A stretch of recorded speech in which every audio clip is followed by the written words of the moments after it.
시편 103편 1절로 5절 본문을 대독하겠습니다. 내 영혼아 주님을 찬송하여라. 마음을 다하여 그 거룩하신 이름을 찬송하여라. 내 영혼아 주님을 찬송하여라. 주님이 베푸신 모든 은혜를 잊지 말아라. 주님은 너의 모든 죄를 용서해 주시는 분, 모든 병을 고쳐 주시는 분, 생명을 파멸해서 속량해 주시는 분, 사랑과 자비로 단장하여 주시는 분, 평생을 좋은 것으로 흡족히 채워 주시는 분, 내 젊음을 독수리처럼 늘 새롭게 해주시는 분이시다. 아멘. 설교 제목 두 번 같이 읽겠습니다. 시작. 마음의 공허를 채우는 길, 마음의 공허를 채우는 길. 공허라고 하는 뜻은 텅 비어 있다.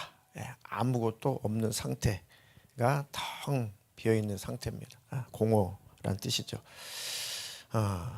내 마음이 텅 비어 있다는 거, 마음이 공허하다는 거, 참 불행한 일이죠. 마음이 공허해지는 그런 이유들을 가만히 살펴보면은 이제 감정이 다 소진되었을 때입니다. 너무나도 바쁜 그런 일상을 살면서 내 감정을 돌아볼 시간이 없을 때, 현대인들은 참으로 바쁘죠. 정신없이 바쁩니다. 그러다 보면은 내 감정을 잘 챙길 수 있는 그런 시간이 없습니다. 마치 감정이 그냥 마비된 것처럼 그렇게 느껴질 때, 그때 마음에 큰 공허를 느끼게 되죠.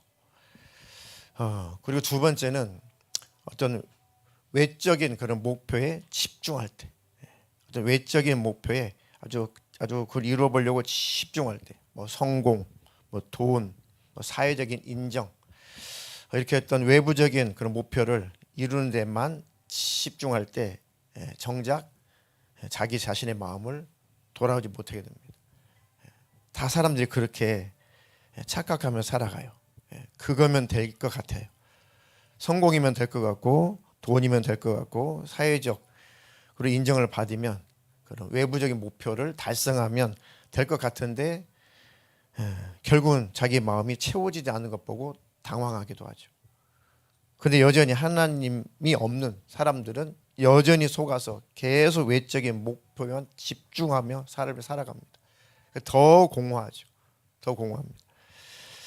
또 세 번째는 사람과 아주 깊은 관계가 부족할 때입니다. 누군가 친밀한 사람, 내 마음을 잘 이해해주는 사람, 서로 잘 대화가 되는 사람, 이런 깊은 관계의 사람들이 있으면은 좀 완벽하진 않지만 그래도 마음의 공허를 그때마다 잘 해결할 수 있는데, 그냥 이해관계, 그냥 피상적인 관계, 그런 관계가 주를 이루게 되면은 진짜 감정을 나눌 수 있는 그런 사람들이 없을 때 사람은 굉장히 외로움을 느낍니다. 굉장히 공허합니다. 그래서 미친 듯이 나를 공감해 줄 수 있는 사람을 막 찾아 나서죠. 마음이 공허할수록 나를 공감해 줄 수 있는 사람들을 그렇게 미친 듯이 찾아 헤맵니다. 그런데 그때 잠깐이고 또 돌아서면은 이 근본적으로 그 공허가 해결이 안 되는 것을 보죠.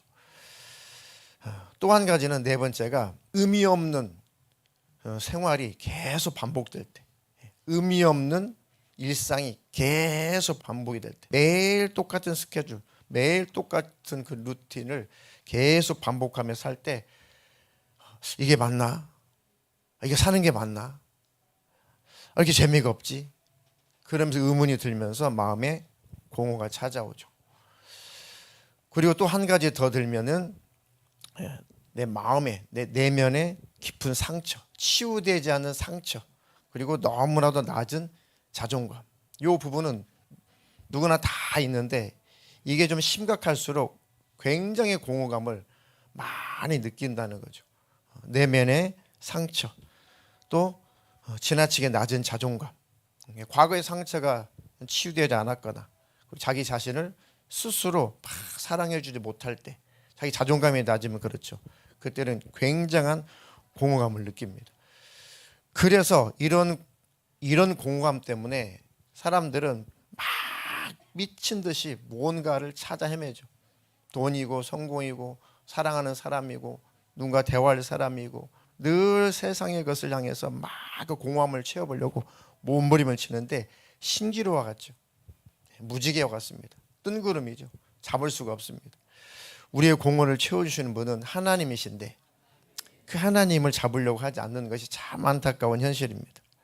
언제부터 인류에게 이런 현상이 시작됐을까? 언제부터 이런 극한 공허함이, 이런 공허감이 인류에게 찾아왔을까? 당연히 하나님을 떠났을 때죠. 하나님을 떠나고 하나님을 마음에서 멀리 했을 때, 그때부터 모든 인간은 아주 극한 공허함에, 극한 외로움에 늘 치를 떨고 이렇게 살아갑니다. 아무리 다른 것으로 채워보려고 해도 하나님 외에는 안 채워지죠. 우리는 그것을 경험했기 때문에 오늘도 그 하나님 만나려고, 그 음성 들으려고 그 하나님 앞에 우리는 나오게 된 겁니다. 하나님으로만 나는 채울 수 있습니다. 저는 한 주 동안 세상살이 다 해봤는데 내 가슴을 채우실 분은 하나님이십니다. 그래서 우리 아버지 앞에 나오는 거죠. 창세기 3장 17절로 19절 읽겠습니다. 아담에게 이르시되 내가 내 아내의 말을 듣고 내가 내게 먹지 말라 한 나무의 열매를 먹었은즉 땅은 너로 말미암아 저주를 받고 너는 내 평생에 수고하여야 그 소산을 먹으리라. 땅이 내게 가시덤불과 엉겅퀴를 낼 것이라. 내가 먹을 것은 밭의 채소인즉 내가 흙으로 돌아갈 때까지 얼굴에 땀을 흘려야 먹을 것을 먹으리니 내가 그것에서 취함을 입었음이라. 너는 흙이니 흙으로 돌아갈 것이니라 하시니라. 아멘. 하나님을 떠나고 하나님과의 관계가 파괴되니까 찾아오는 열매는 공허죠. 삶의 공허, 마음의 공허. 그러다 보니까 사람과의 관계도 원활하지 않아요. 그리고 상처, 사람과의 관계가 원활하지 않기 때문에 또 상처와 또 불신이 계속 생깁니다. 그러면 더 큰 공허가 찾아죠. 아니 누구도 못 믿어. 누구를 믿어? 그러면 더 큰 공허가 찾아옵니다. 더 큰 공허가 찾아오면 마음이 더 신기하게 더 약해지면서도 악해져요. 약해지고 악해집니다. 마음의 공허가 깊어지면 마음이 약해지면서도 악해집니다. 왜 그게 문제냐면 그 상태면 하나님을 마음에 두기를 더 싫어해요. 사람의 마음이 약해지거나 악해지잖아요. 그래서 하나님을 마음에 두기를 더 싫어합니다. 그런 현상이 찾아오기 시작하면 우리 하나님을 꽉 붙잡고 하나님 앞에 무릎을 꿇고 하나님, 나를 하나님으로 채워주십시오. 하나님, 나를 하나님의 마음으로, 하나님의 사랑으로 나를 채워주십시오. 왜요? 하나님은 어떤 하나님이신데요? 예, 좋으신 하나님, 참 좋으신 하나님. 진짜 하나님이 좋으신 하나님이시고 참 좋으신 하나님이신가요? 네. 오늘 대두교회 주신 본문 시편 103편 1절로 5절 보니까 내 영혼아 주님을 찬송하여라. 네, 새번역 버전입니다. 마음을 다하여 그 거룩하신 이름을 찬송하여라. 내 영혼아 주님을 찬송하여라. 왜요? 주님이 베푸신 모든 은혜 때문에 그 은혜를 잊지 말아라. 무슨 은혜를 베풀어 주셨는데 하나님이? 하나님 무슨 은혜를 베풀어 주셨나요? 하나님을 찬송할 이유가 있나요? 마음을 다해서 그 이름을 찬송할 이유가 있나요? 어떤 이유인가요? 우리를 구원하신 거죠. 구원의 기쁨, 구원의 은혜에 대한 감격. 3절에 보니까 주님은 너의 모든 죄를 용서해 주시는 분. 이 죄로 말미암아 저주, 죄로 말미암아 심판, 죄로 말미암아 징계, 죄로 말미암아 불필요한 연단, 죄로 말미암아 지옥, 죄로 말미암아 악한 영의 지배, 죄로 말미암아 온갖 고통, 불행이 다 찾아오죠. 네 모든 불행의 근원인 이 죄 문제를 우리 예수님이 다 해결해 주신 거예요. 뿐만 아니라 모든 병을 고칠 수 있는 분, 마음의 병도, 생각의 병도, 육신의 병도 능히 고칠 수 있는 분,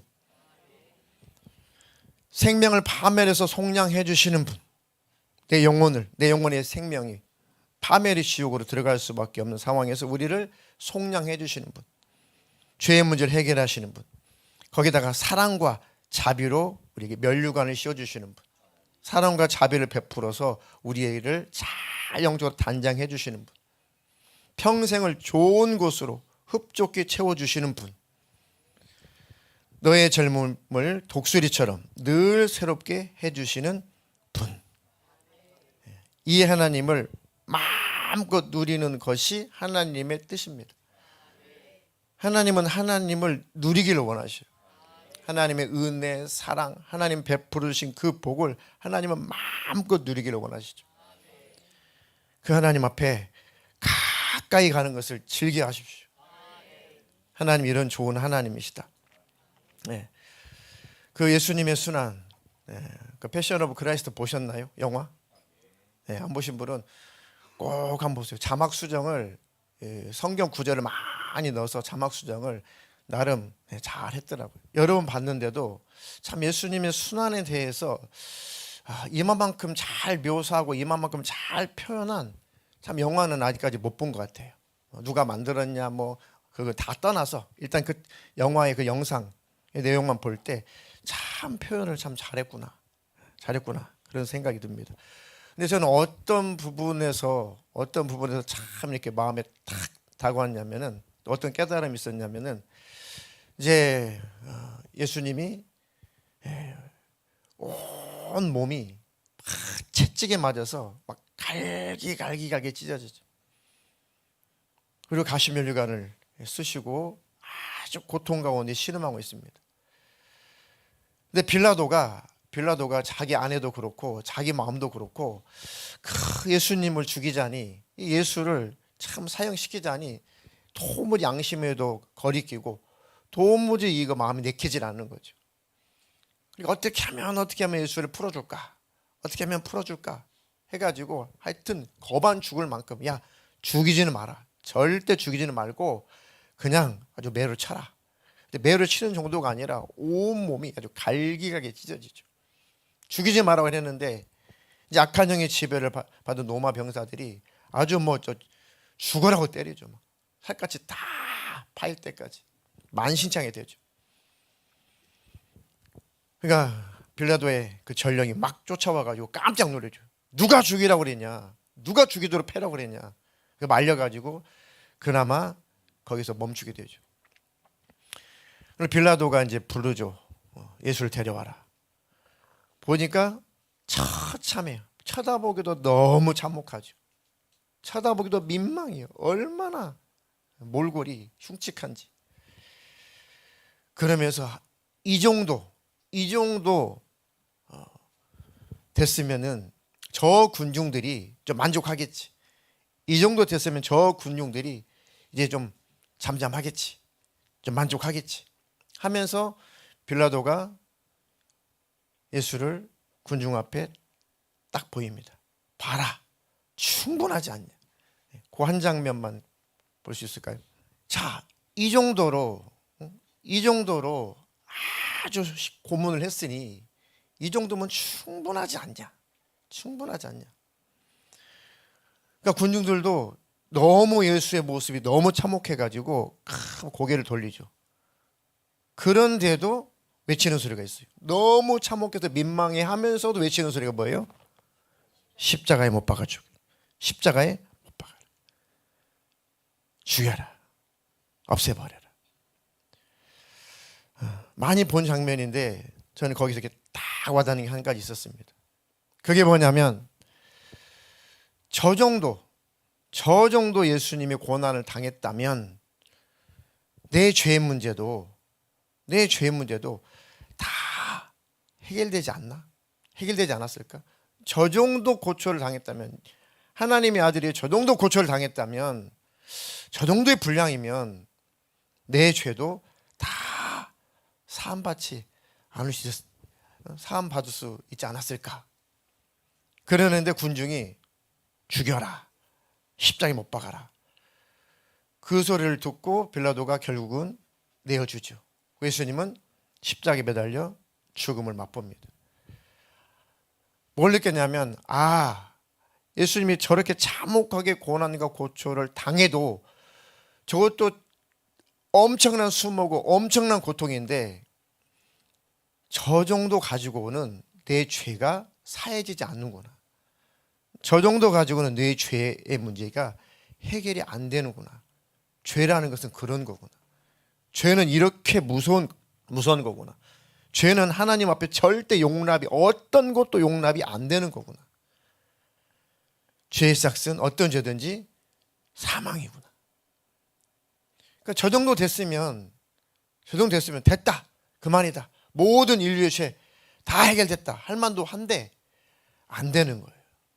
죄의 참혹함이라는 것이 안 되는 겁니다. 결국은 하나님의 아들이 없어짐을 당해야 돼요. 하나님이 아예 죽음을 겪어야 됩니다. 우리를 대신해서 죽어줘야만, 없어짐이 돼야 돼만 내 죄가 사해지고 내가 구원을 받는 거죠. 그래서 저 정도면 되지 않았을까? 아니, 저 정도도 안 돼. 저 정도로도 내 죄는 사해질 수 없어. 예수님이 저 정도 고초를 당했다고 해서 나를 천국으로 이끌 수는 없어. 그러니까 사람은 어느 정도 좀 다듬어 가지고 좀 흠이 있으면 좀 하나님이 좀 때리시고 징계하시고 하나님 좀 매일 좀 대시고 해서 너는 요 정도 잘 만들어졌으니까 너는 천국으로 들어와라 할 만한 의인이 단 한 명도 없다는 거죠. 좀 고쳐가지고 천국으로 데려갈 존재가 있어요, 없어요? 하나도 없다는 거죠. 그러니까 다 죽어야 된다는 거죠. 이게 죄입니다.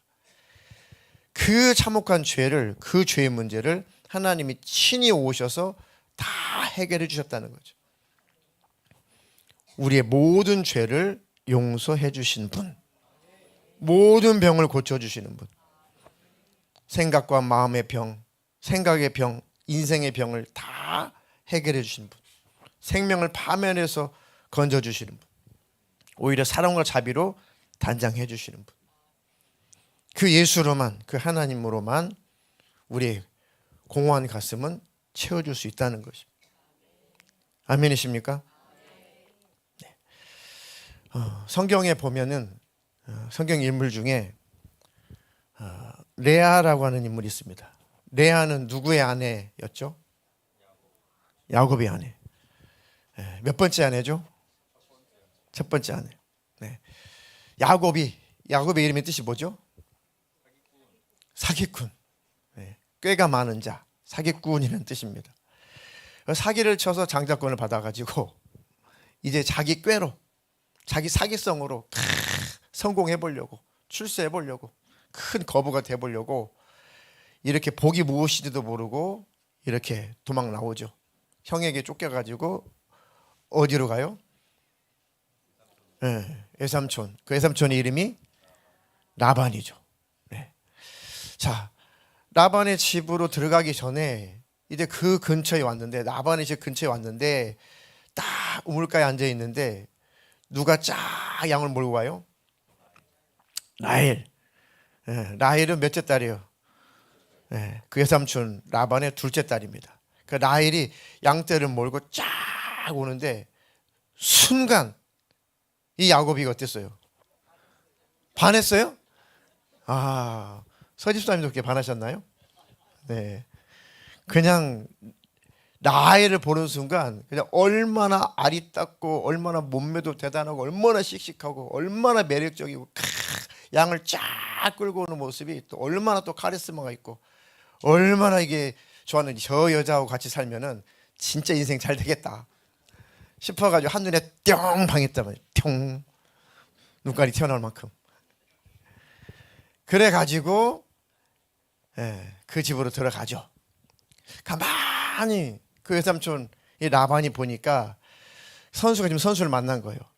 야, 지금 이 새끼가 내 딸에게 확 반했구나.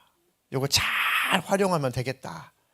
그래가지고 이제 머슴으로, 이제 요거 이제 일꾼으로 삼으려고 이제 라반이 더 큰 사기꾼이 좀 덜 약은 사기꾼한테 이제 딜을 하죠. 가만 보니까 내 둘째 딸 라헬을 엄청 좋아하는 것 같은데, 삼촌, 내가 무엇이든지 다 할 테니까.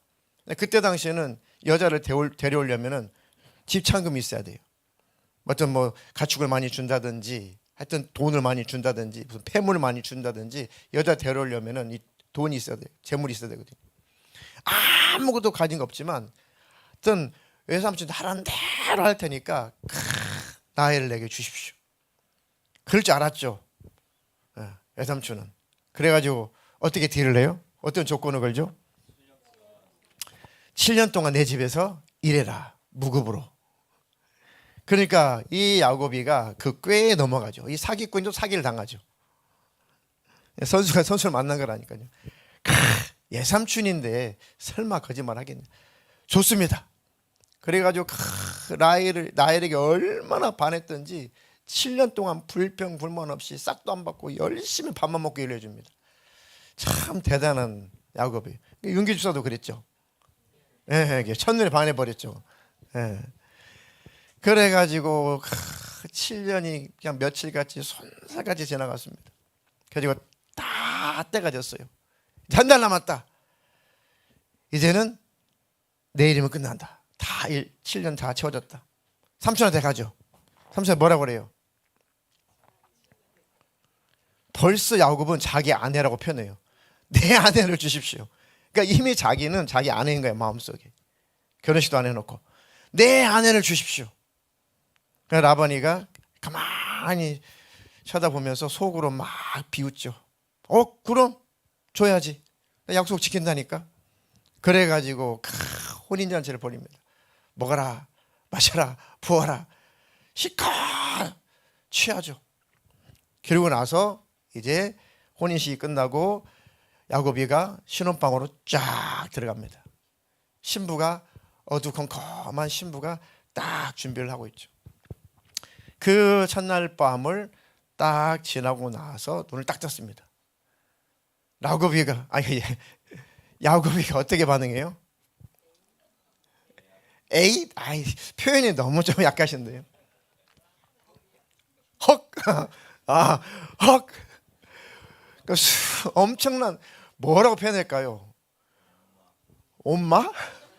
엄마는 저기 허집사님 그 18번인데요. 엄마.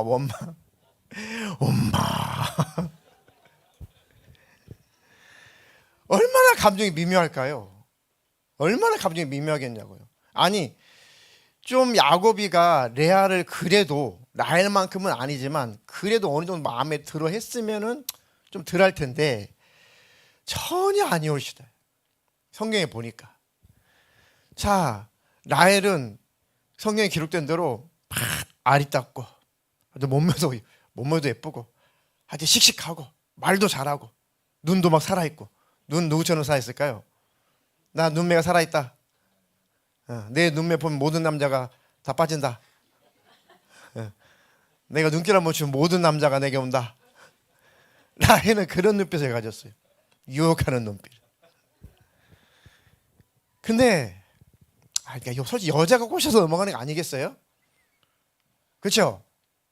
여자가 눈치 사니까 꼬신 그 남자가 넘어가는 거 아니에요? 안 그래요? 댁들은 그런가 보네. 나도 안 그랬구나.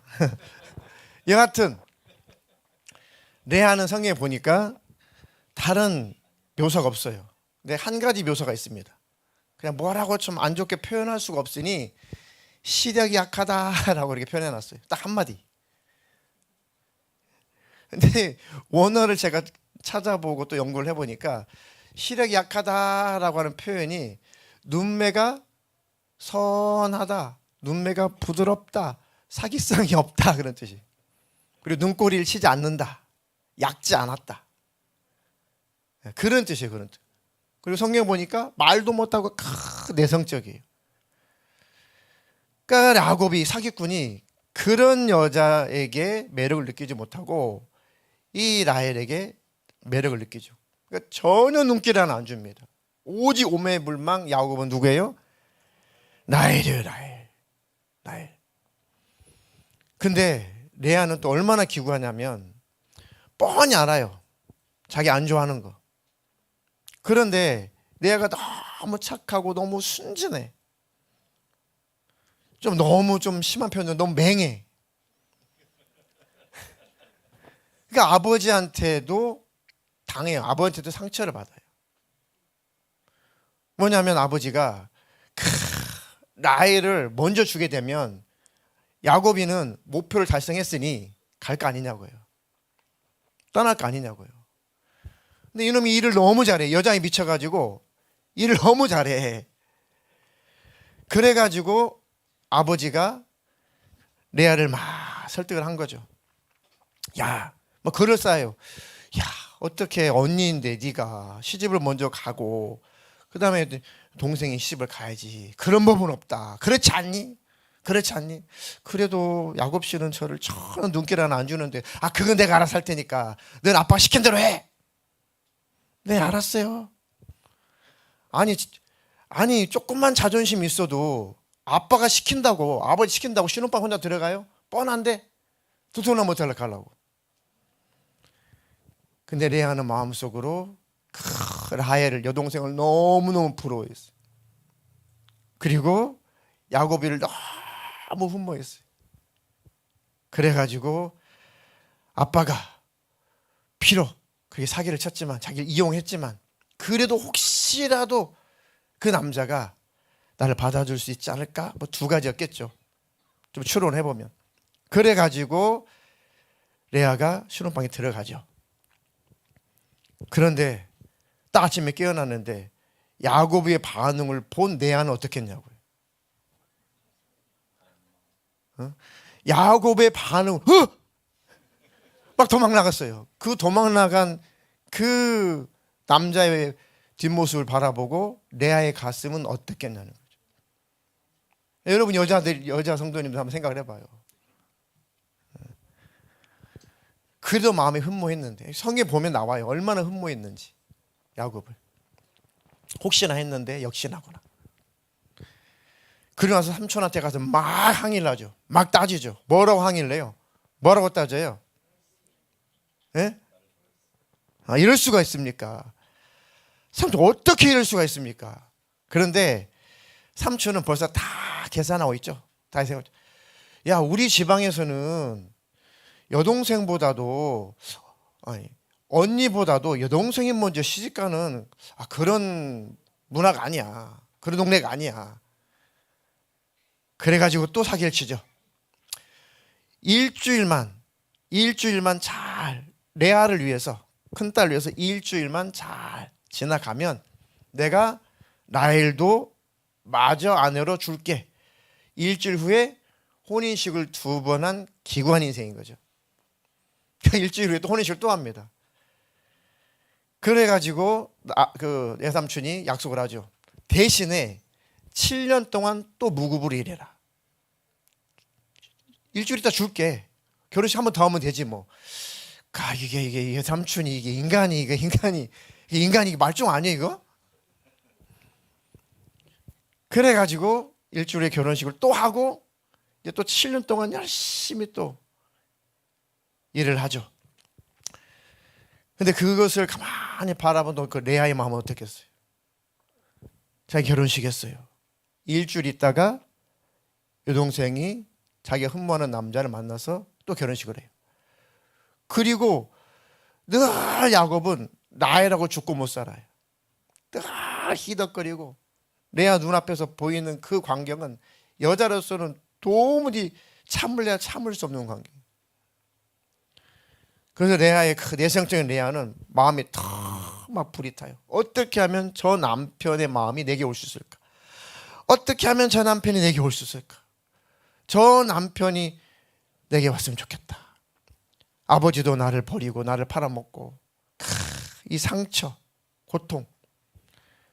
내가 흠모하는 저 남자는 여동생에게 끌려가지고 눈길 한번 안 주니 너무 공허하는 거죠. 나의 공허한 마음을 하나님, 저 야곱으로 채워주십시오. 나의 공허한 마음을 내 남편으로 채워주세요. 저 남자를 통해서 채워주세요. 그랬죠. 그래서 결혼을 했으니 어떻게 해서요? 아기가 생겼어요. 아주 레아가 아들 낳았습니다. 그 이름이 뭐죠? 야곱의 첫 번째 아들의 이름이 르우벤입니다. 르우벤이란 뜻은 뭔 뜻이에요? 창세기 29장 32절 같이 읽겠습니다. 29장 1절이니까 시작. 레아가 임신하여 아들을 낳고 그 이름을 르우벤이라 하여 이르되 여호와께서 나의 괴로움을 돌보셨으니 이제는 내 남편이 나를 사랑하리로다 하였더라. 이제 내 남편이 나를 사랑해 주겠지. 아들이 뭐라고 아들 낳아줬으니까. 그래서 르우벤이라고 하는 그 아들의 이름의 뜻은 봐! 아들이다 이런 뜻이에요. 아들 낳았다 이런 뜻입니다. 남편아 아들이야 이런 뜻이에요.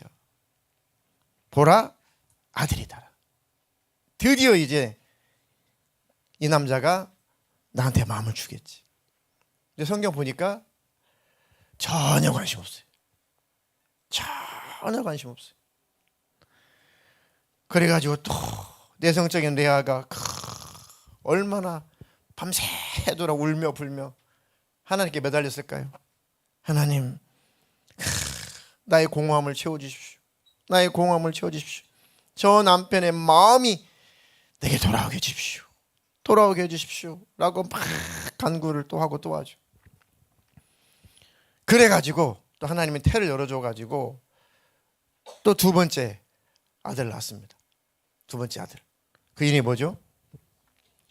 시므온이라는 뜻입니다. 창세기 29장 33절 시작. 그가 다시 임신하여 아들을 낳고 이르되 여호와께서 내가 사랑받지 못함을 들으셨으므로 내게 이 아들도 주셨도다 하고 그 이름을 시므온이라 하였으며 시므온이라는 뜻은 들으심이라는 뜻. 들으심. 들으셨다. 들으심. 하나님 내 기도에 응답하셨다. 들으셨다. 그러면 이제 남편의 마음이 내게 오겠지. 그 내 공허함이 이제는 채워지겠지. 채워지겠지. 또 오직 그 야곱만 남편만 계속 바라보죠. 그런데도 여전히 자식도 없는 그때까지 아들 하나 낳지 않는 나일에게만 야곱은 푹 빠져 있어요.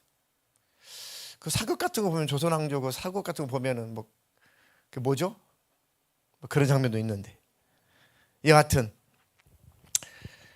그래가지고 또 이 레아가 하나님 바라보고 또 기도하고 또 기도하고 하나님 안 채워지는 이대 공허함을 좀 채워주십시오. 채워주십시오. 그리고 하나님이 또 아들 낳게 해주죠. 34절 시작. 그가 또 임신하여 아들을 낳고 이르되 내가 그에게 새 아들을 낳았으니 내 남편이 지금부터 나와 연합하리로다 하고 그의 이름을 레이라 하였으며 세 번째 아들을 낳았습니다. 이 정도 됐으면 아무리 독한 남편이라도 나와 이제 하나가 되겠지. 나와 이제는 하나가 되겠지. 레위라고 하는 이름의 뜻은 연합이라는 뜻. 연합. 남편과 하나됨. 남편과 연합됨. 그런 뜻입니다. 그랬는데 야곱의 마음은 절대 꿈틀꿈틀하지도 않아요. 야곱의 마음은 레아에게 절대 가지 않습니다. 오직 라헬만 붙잡아요. 그죠? 그 사건이 지나고 나서 레아가 기도하는 여자였으니까 레아의 마음속에 변화가 일어납니다. 아들을 셋씩이나 이렇게 낳아주고 이렇게 최선을 다했음에도 불구하고 남편이 나를 돌아보지 않는구나. 저 남편이 나를 채워줄 수 있을 것 같아가지고 그렇게 오직 남편, 오직 남편, 오직 이 남자, 이 남자, 이 남자, 이 남자 했는데 이 남자가 나에게 눈길 하나 주지 않는구나. 그래가지고 이제 하나님 앞에 하나님을 바라보기 시작합니다. 그 네 번째 난 아들의 이름을 보면 이제 레아의 마음에 변화가 일어나요. 드디어 레아가 깨닫습니다. 그리고 하나님으로만 나는 채울 수 있는 거구나. 하나님으로만 내 공허를 채울 수 있는 거구나. 그러고 있는데 하나님께서 진짜 아들을 줍니다. 그 이름이 유다예요. 유다. 자, 35절 같이 읽겠습니다. 시작. 그가 또 임신하여 아들 낳고 이르되 내가 이제는 여호와를 찬송하리로다 하고 이로 말미암아 그가 그의 이름을 유다라고 하였고 그의 출산이 멈추었다. 출산이 멈추었다. 유다의 이름은 찬송하다라는 뜻입니다. 찬송하다. 드디어 하나님을 이제 찬송해요. 드디어 하나님으로 자기가 채워집니다. 그리고 딱 출산이 멈추죠. 물론 그 뒤로도 하나님께서 또 서비스로 태를 열어줘 가지고 아들 둘을 더 낳아요. 그리고 몸종을 통해서 아들을 둘을 더 줍니다. 12지파 중에 레아와 몸종을 통해서 난 아들이 몇 명? 총 8명이나 돼요. 12명 중에 8명. 라헬을 통해서 2명, 라헬의 몸종을 통해서 2명, 총 4명이고 2배나. 레아를 통해서 몸종을 통해서 2배나 더 낳게 해주죠. 그 뒤로 깨닫고 난 다음에. 근데 이 유다라는 아들이 왜 의미가 있냐면 이 유다라는 이 자식을 통해서 이 아들을 통해서 누가 와요? 예수가 오죠. 심지어는 이스라엘 하면 유대인, 유다인, 유다민족이라고 이렇게 호칭을 하게 되죠. 그러니까 그 레아의 그 신앙의 고백을 통해서 하나님은 그 유다를 잘 기르시고, 물론 유다도 여러 가지 실수도 많이 하지만 나중에 어쨌든 그 유다를 통해서 예수님이 오시게 됩니다. 자, 족보를 한번 볼까요? 마태복음 족보 1장 1절로 3절까지만 하고 쭉 건너뛰어서 16절 이렇게 한번 다 같이 한번 읽어보겠습니다. 시작. 아브라함과 다윗 자손 예수 그리스도의 계보라. 아브라함이 이삭을 낳고 이삭은 야곱을 낳고 야곱은 유다와 그 형제를 낳고 유다는 다말에게서 베레스와 세라를 낳고 베레스는 헤스론을 낳고 헤스론은 남을 낳고 16절. 야곱은 마리아의 남편 요셉을 낳으니 마리아에게서 그리스도라 칭하는 예수가 나시니라. 예수님이 오시는 그 일로 유다는 쓰임을 받습니다. 레아의 자식, 라헬의 자식이 아니라 레아의 태를 통해서 태어난 그 자식을 통해서 예수님은 오시게 되는 거죠.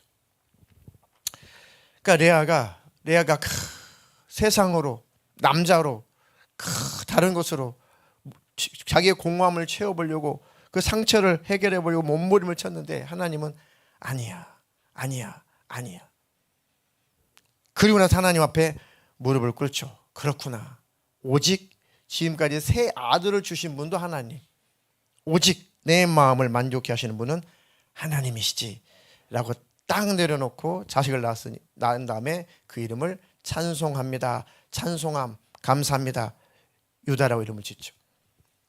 그리고 그 유다를 통해서 예수님이 오시게 되는 겁니다. 지금도 마찬가지죠. 지금도 우리의 극한 외로움, 우리의 공허함, 다른 것으로 아무리 채워보려고 해도 하나님 우리를 사랑하시기 때문에 다 그걸 치워버립니다. 다 치워요. 또 가졌다고 해도 만족이 안 돼요. 그래서 결국은 우리가 하나님 앞에 무릎을 딱 꿇게 됩니다. 하나님, 다른 것으로 안 되는 거군요. 다른 것으로는 내 공허함이 채워지는 게 아니군요. 오직 하나님의 마음이 내 안에 부어졌을 때 비로소 내 공허는 사라집니다. 내 마음의 공허는 그때서야 비로소 사라지군요. 그 하나님을 영원히 나의 만족한 영원히 하나님만으로 내가 만족을 누리겠습니다. 그래서 신앙을 사는 우리는 아멘 주 예수여 오시옵소서 이렇게 결론을 내린 거죠. 아멘 주 예수여 오시옵소서 라고 우리가 신앙의 결론을 내리고 있지 않다면 우리는 뭔가 다른 것으로 지금 채우려고 하는 겁니다. 다른 것으로 채우려고 하는 겁니다. 그러니까 공허하죠. 늘 상처투성이죠.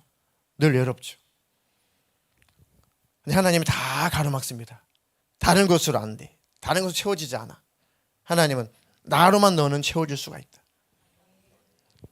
빨리 그것을 깨달으면 그렇구나. 아멘 주 예수여 오시옵소서. 세상에서 아무리 좋은 것을 가져도 그것으로는 내 공허함을 다 채울 수는 없습니다. 내 공허를 채우시는 분은 예수님이십니다. 당신이십니다. 아멘. 주 예수여 오시옵소서. 그 주님, 나를 사랑하시는 주님, 그 주님이 오실 때 내가 주님이 기뻐하시는 삶의 열매를 하나를 안고 그 땅 끝에서 내가 주님을 뵙겠습니다. 주님을 뵙겠습니다. 이게 바로 지금 신앙을 살고 있는 우리이어야 한다는 겁니다. 그러면 정말 공허가 채워집니다. 아멘이신가요? 그렇게 하나님으로 그 예수로 충분하게 공허가 채워지니 다른 것도 열심히 하십시오. 열심히 돈도 벌고 사업도 잘하고 다 모든 것을 다 행복을 누리십시오. 그런데 진짜 행복은 예수로 채워지니까 예수님을 모시고 세상에서 삶도 열심히 사십시오.